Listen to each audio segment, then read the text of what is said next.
Nobody expected the Tennessee Titans to be standing on a moment this big so quietly. One young quarterback in Cam Ward, one defensive mind in Robert Saleh, one offensive architect in Brian DeBole, a locker room that has lived both hope and heartbreak, and a fan base that is tired of hearing the word rebuild. This is not just another fresh start. This is the kind of reset that can flip the AFC South if it hits. And the scary part for the rest of the league is that all the pieces are starting to line up at the same time without much noise from the outside world. The twist is how fragile that window really is. Cam Ward is coming off a season where he got hit, pressured, and tested in every possible way, then scared everyone with a shoulder injury that could have slowed the entire project before it really began. Yet the latest update says he is on track to throw again and be full go when it matters. Around him, Robert Saleh brings a clear defensive identity. Brian DeBole brings a proven plan for building a quarterback from the inside out. And the front office holds a top draft pick that could easily become a tone setter like Ruben Bain on the edge next to Jeffrey Simmons. At the same time, the AFC South is no longer a soft landing. With Trevor Lawrence in Jacksonville and CJ Stroud in Houston already pushing their teams into serious conversations. If Tennessee nails this combination, they are back in that fight fast. If they miss, they risk wasting the cleanest chance they have had in years. That is why this moment feels so heavy, even before a single snap is played. Titans fans remember what it looked like when Mike Vrabel had this team sitting on 12 wins, when Ryan Tannehill, A.J. Brown, and Derrick Henry made every Sunday feel like a statement. And they also remember how slowly that foundation cracked and slipped away. To really understand why this new trio of Cam Ward, Robert Saleh, and Brian DeBole matters so much, you have to go back to that last high point and trace how the Titans slid from the top of the AFC South into constant change, because that journey explains exactly what is at stake now. But before we get into that, hit that like and subscribe button for more Titans and all the NFL content. Can we hit 250 likes on this video? The Tennessee Titans were once the team nobody wanted to see on their schedule, and that feels wild when you look at where they landed a few years later. Under Mike Vrabel, they built a tough identity around Ryan Tannehill, A.J. Brown, and Derrick Henry, grinding out wins, controlling games, and owning the division in a way that made it feel like this run would last for a long time. Then, almost quietly at first, cracks started to show in the decisions above the field, and what looked like a steady climb turned into a slide that felt harder to stop every single season. At the center of that shift was the front office story. John Robinson earned real respect early by finding stars like A.J. Brown, Derrick Henry, Jack Conklin, Kevin Byard, and Jeffrey Simmons, and that early success helped power the best years of the Mike Vrabel era. The trouble came when big swings started missing. The decision to draft Isaiah Wilson, a tackle who never became a real part of the team, and the move to trade A.J. Brown away, then replace him with Treylon Burks, put huge pressure on the roster and on the relationship between coach and general manager. When injuries and inconsistency hit Burks, and the passing game never found that same fear factor, it was clear that the margin for error was gone, and frustration behind the scenes only grew stronger. That is where ownership stepped back in. Amy Adams. Strunk chose to move on from John Robinson, then later from Mike Vrabel, and then from Ran Carthon after a short run, trying each time to reset the connection between the front office and the sideline. Every change was meant to fix the long-term picture, but every change also added more noise for the locker room, more scheme tweaks, more new voices talking about the future. By the time the Titans reached the point of handing the keys to Will Levis, then turning fully toward Cam Ward, the franchise had already lived through years of shift after shift. That is why the next part of this story, the Ran Carthon and Coach Callahan chapter, matters so much, because it shows exactly how costly it is when the main people building a team are not fully on the same page. The strange part is that the big collapse in Tennessee did not start on the field. It started in the meetings where vision is supposed to match power. Ran Carthon walked into the building as a new general manager with pressure to reset the roster, but the head coach in place had not been his hire, and that quiet detail matters. When Coach Callahan later took over, he arrived with the label of offensive mind, but without a long history of calling plays and running game day situations at the highest level. On paper, it sounded fresh. In practice, it meant that the person drawing the big picture and the person holding the call sheet were still learning each other while trying to steer a roster that was already in transition. You could see that tension through the quarterbacks who had to live inside it. Will Levis was handed the job with the hope that he could grow into a long-term answer. And in his rookie year under the previous staff, he at least had structure, even when the roster was thin. Under Coach Callahan, the offense asked him to play hero ball too often, penalties stacked up, games slipped away late, and confidence became harder to protect. Then the focus shifted to Cam Ward, Okno, another young passer asked to carry a heavy load in an attack that had not fully settled on its own identity yet. When the interim coach simplified things later, and the ball came out quicker with more clear reads and RPO looks, both the turnovers and the confusion started to calm down, which quietly exposed how much of the struggle had been about fit and timing more than pure talent. That stretch is the warning label on the front of this new era. A team can have promising pieces, a high draft pick, and a passionate fan base. But if the general manager and the head coach are not locked into the same long view, the quarterback ends up paying the price on every snap. Tennessee has now moved from that chapter to a pairing that truly belongs to the same timeline, with Mike Bergonzik choosing Robert Saleh and Brian Daboll to build around Cam Ward from day one. The real question now is how that fresh alignment changes the story for their young quarterback, and what his first full season in a settled structure actually looked like once you strip away the noise. At first glance, a quick box score dive on Cam Ward makes some people shrug. You see games with under 200 passing yards, you see 15 passing touchdowns, 7 interceptions, 14 total turnovers, and 55 sacks. And the lazy takeaway is simple. Just another rookie feeling the heat. That red misses what was actually happening around him. Protection leaked, the offense kept changing its voice, and game situations kept putting him in long yardage downs where everyone in the stadium knew he had to throw. He spent his first year trying to learn the speed of the league while dodging free rushers and dragging an attack that did not truly know what it wanted to be yet. The quiet story that did not make every headline is how different Cam Ward started to look when the noise dialed down. Once the interim staff leaned into more quick throws and clearer reads, his decision-making sharpened. From week 12 through the finish, he posted 9 passing touchdowns to 1 interception, managed tough spots against defenses like Denver, Seattle, and Cleveland, and started to play like a quarterback who understood when to rip a throw and when to live for the next snap. That pattern should ring a bell for anyone who watched Jared Goff jump when Sean McVay took over in Los Angeles, or saw Trevor Lawrence settle in once Doug Peterson arrived in Jacksonville.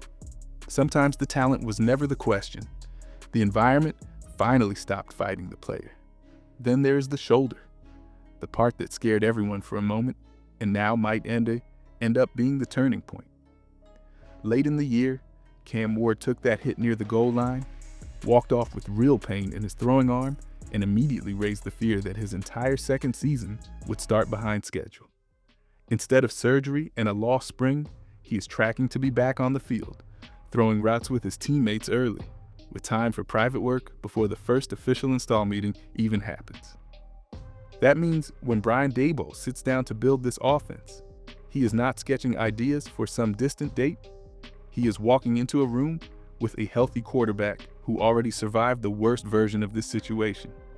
The real test now is how that experience gets flipped into a system that finally fits him, which is where the Brian Daboll blueprint and the pieces around Cam Ward come into full focus. Most people look at Brian Daboll and think he just landed in Tennessee for another shot to prove himself, but the real story is sharper than that. He came for a certain type of quarterback, and Cam Ward fits that picture almost perfectly. In Buffalo, he helped to take Josh Allen from raw and wild into one of the most dangerous passers in football. In New York, he pushed Jackson Dart through tough early moments. And now, he steps into a room where the young passer already survived a storm and is still standing. The shocking part is, this offense is not being built as a system that Cam Ward has to squeeze into. It is being shaped around what he actually does best. And that simple shift can change the entire ceiling of this team. You can see it when you imagine the pieces in the roles that really fit them. Calvin Ridley works as the outside artist, who can still win on isolation routes if his hands and confidence come back.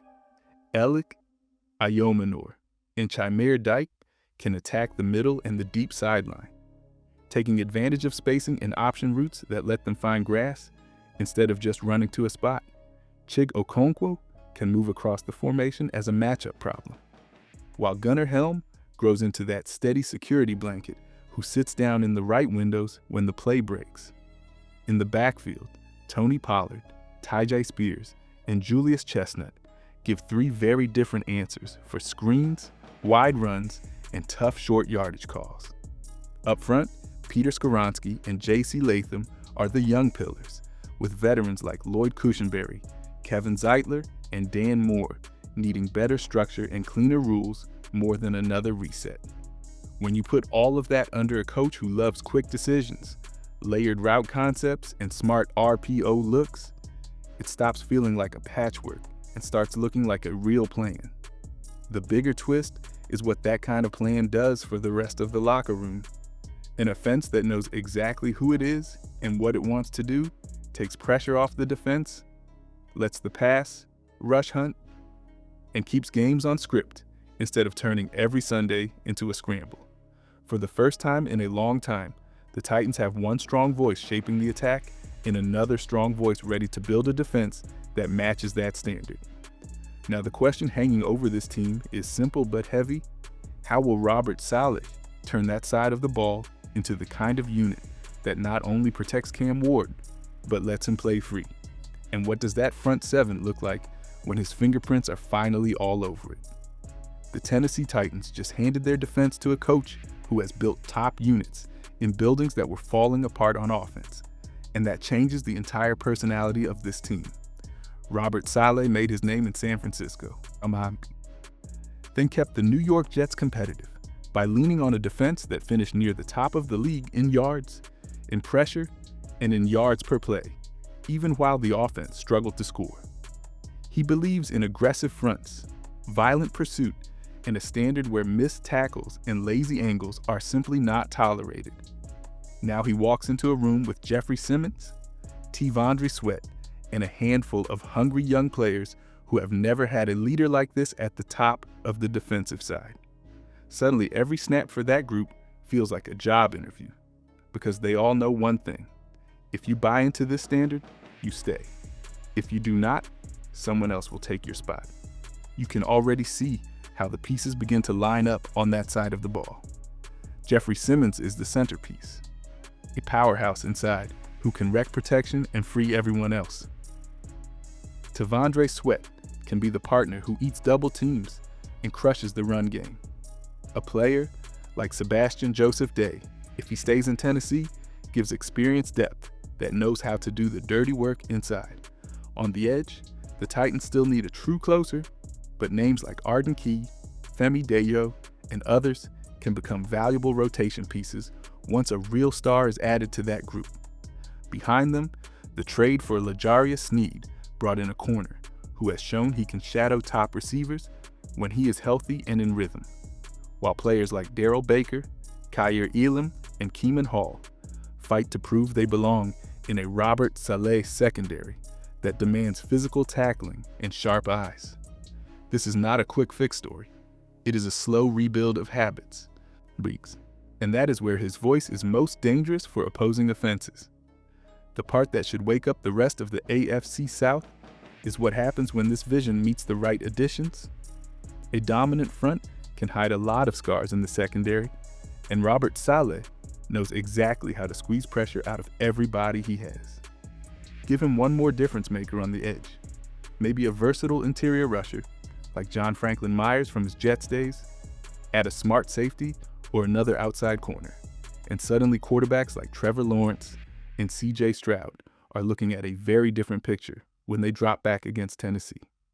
That is where the conversation shifts from scheme to resources, to give Robert Saleh the front he wants and to load Brian DeBoer with enough firepower for Cam Ward. The Titans have to make bold choices with their cap space, their veterans, and their draft picks. And that offseason playbook is where this entire plan either explodes or finally comes together. The Tennessee Titans are sitting on something every desperate team wishes it had right now: real financial room to move and a clear core already in place with Cam Ward and Jeffrey Simmons. That freedom only matters if they are willing to make hard choices with familiar names. Contracts for Calvin Ridley, L'Jarius Sneed, and Tony Pollard are not just lines on a spreadsheet. They are pressure points. Keep all of them at their current numbers and you limit how much fresh talent you can bring in around your young quarterback. Restructure or walk away from one or two of them and suddenly you have the resources to reshape both sides of the ball in a single offseason. None of this is about disrespect to proven players. It is about admitting where age, injuries, or role no longer match the price tag, and using that honesty to build a stronger roster around the guys who are clearly part of the next 5 years. Once that vision is set, the plan inside the building becomes just as important as the shopping list outside it. A steady veteran like Sebastian Joseph Day can be the glue on the defensive line, the kind of quiet presence who makes life easier for Jeffrey Simmons and any new edge rusher who steps into the room. Decisions on Lloyd Cushenberry, Kevin Zeitler, and Dan Moore will signal how aggressive this staff wants to be in rebuilding the offensive line versus coaching it up. Then comes the fun part: targeted strikes rather than a wild spending spree. A big target at wide receiver like Mike Evans, a physical outside threat like George Pickens, or a familiar slot weapon such as Wan'Dale Robinson from the Brian DeBoer tree. An edge rusher with juice like Trey Hendrickson, a versatile interior disruptor like John Franklin Myers, even a fresh face at running back if the right value appears. Each move has to solve a specific problem, not just make a headline. And when they stack the right ones, the entire picture around Cam Ward starts to feel a lot more dangerous. All of that sets the stage for the weekend that can tilt the franchise, the draft. The more smart work the Titans do with their cap and veteran decisions, the more freedom they have to stay calm at the top of the board and take a defender like Ruben Bain, David Bailey without forcing anything. With the front seven strengthened, day 2 and day 3 become the hunt for long-term playmakers at wide receiver and in the secondary. The Malachi Fields type outside threat, the smooth route runners like Omar Cooper or Chris Brazzell, the yards after catch spark of a Casey Conception or Chris Bell, even a slot rocket like Zachariah Branch in the right spot. The way those names connect with the offseason plan is what will decide whether Tennessee just improves a little or jumps right back into the middle of the AFC South race. And that is where draft night and the battles ahead in this division start to collide. Draft night is a real test for this Tennessee Titans rebuild, because that 4th pick and the choices after it will show if this staff truly leans into its identity or not. If they land an edge rusher like Ruben Bain next to Jeffrey Simmons and Tavondre Sweat, then follow it with day 2 weapons at wide receiver and defensive back who fit what Brian DeBoer and Robert Saleh actually run, they give Cam Ward shorter fields, more help, and a defense that swings games. All of this is happening while Trevor Lawrence and Doug Peterson push Jacksonville, C.J. Stroud, and D'Amico Ryans drive Houston forward. And the Colts still lean on Jonathan Taylor and that power line, so nothing is given just because Tennessee has new leaders. Hit on Ruben Bain and a few smart steals, and the Titans jump back into the AFC South fight faster than people think. Miss on this draft, and the rest of the division keeps pulling away.